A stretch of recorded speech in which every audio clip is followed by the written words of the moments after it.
నమస్కారం. మన కంటికి కనిపించని ఒక పెద్ద డిజిటల్ యుద్ధభూమిలో మనమున్నాం. ప్రతిరోజూ ఇక్కడ ఎన్నో సైబర్ దాడులు జరుగుతూనే ఉంటాయి.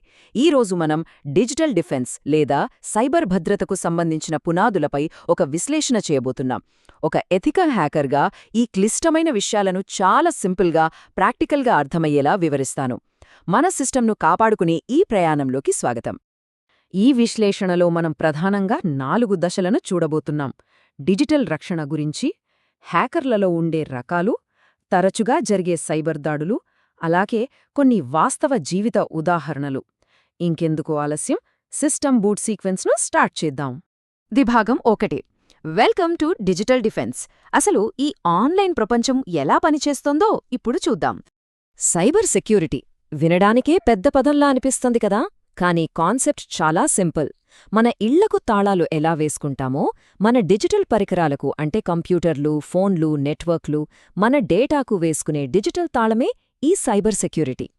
ఎథికల్ హ్యాకింగ్ కెరియర్ ప్రారంభించాలనుకునే ప్రతి ఒక్కరికి ఇదే తొలిమెట్టు. సిస్టమ్ను రక్షించడమే మన ప్రాథమిక లక్ష్యం అన్నమాట. అసలిదంతా ఎందుకు ముఖ్యం అనిపించవచ్చు. ఆలోచించండి. మన వ్యక్తిగత సమాచారం, బ్యాంక్ అకౌంట్లలోని మన కష్టార్జితం భద్రంగా ఉండాలి కదా. కేవలం వ్యక్తులకే కాదు, పెద్ద పెద్ద కంపెనీలు, ప్రభుత్వాల రహస్యాలను కూడా హ్యాకింగ్ బారిన పడకుండా కాపాడే అతిపెద్ద కవచం ఇదే. ఇది లేకపోతే డిజిటల్ ప్రపంచమే లేదు. రెండో విభాగం 3 హ్యాకర్ హ్యాట్స్. ఈ డిజిటల్ చదరంగంలో ఆటగాళ్లు ఎవరో, ఎవరి పాత్ర ఏంటో తెలుసుకుందాం. సాధారణంగా హ్యాకర్ అనగానే మనకు ఒక క్రిమినల్ గుర్తొస్తాడు. కానీ అందులో రకాలున్నాయి. ఒకవైపు వైట్ హ్యాట్ హ్యాకర్లు, అంటే నాలాంటి ఎథికల్ హ్యాకర్లనమాట. కంపెనీల నెట్వర్క్స్లో ఉన్న లోపాలను వెతికి వాళ్లను సురక్షితంగా ఉంచడం మా పని. ఇంకోవైపు బ్లాక్ హ్యాట్ హ్యాకర్లు. వీళ్లు డేటాను, డబ్బును దొంగిలించడానికి సిస్టమ్స్లోకి చొరబడే అసలైన నేరస్తులు. ఈ ఇద్దరి మధ్య ఎప్పుడూ ఒక వార్ నడుస్తూనే ఉంటుంది. మరి ఈ గ్రే హ్యాట్ హ్యాకర్లు ఎవరంటే, వీరు తెలుపు, నలుపు మధ్యలో ఉండే బూడిద రంగులాంటివారు. వీళ్ల ఉద్దేశం చెడ్డది కాకపోవచ్చు. ఏ కంపెనీ అనుమతి లేకుండానే వాళ్ల సిస్టమ్స్లోకి దూరి మీ నెట్వర్క్లో ఫలానా లోపం ఉంది అని సరదాగా చెబుతుంటారు. లేదా తమ టాలెంట్ని టెస్ట్ చేసుకుంటారు. కానీ పర్మిషన్ లేకుండా చేయడం చట్టరీత్యా నేరమే కదా. మూడవ విభాగం సైబర్ దాడులు. ఆన్లైన్ నేరస్థులు వాడే డిజిటల్ ఆయుధాలేంటో ఇప్పుడు విశ్లేషిద్దాం. డిజిటల్ ప్రపంచంలో మనం ఎప్పుడూ ఎదుర్కొనే ప్రధానమైన ముప్పులు ఇవే: ఫిషింగ్, మాల్వేర్, ర్యాన్సమ్వేర్, పాస్వర్డ్ దాడులు, అలాగే సోషల్ ఇంజనీరింగ్. ఆన్లైన్లో ఉండే ప్రతి ఒక్కరూ వీటి గురించి ఖచ్చితంగా తెలుసుకోవాలి. ఇవి ఎలా పనిచేస్తాయో చాలా సులభంగా చూద్దాం. మొదటిది ఫిషింగ్. ఇదొక రకమైన పక్కా మోసం. అచ్చం మనకు తెలిసిన వాళ్లలాగో లేదా బ్యాంకు వాళ్లలాగో నమ్మించి మన రహస్యాలను లాగేస్తారు. అంటే ఎవరో వచ్చి మన చుట్టాలే పంపారని చెప్పి మన ఇంటి తాళాలు తీసుకువెళ్లినట్లు అన్నమాట. నకిలీ ఈమెయిల్స్ ద్వారా పాస్వర్డ్లు అడగటం ఇందులో చాలా కామన్. తర్వాతది మాల్వేర్. ఇది మనకు తెలియకుండానే డివైజులలోకొచ్చే ఒక సైలెంట్ వైరస్. ఏదైనా తెలియని లింక్ క్లిక్ చేసినప్పుడు ఆటోమేటిక్గా డౌన్లోడ్ అయిపోతుంది.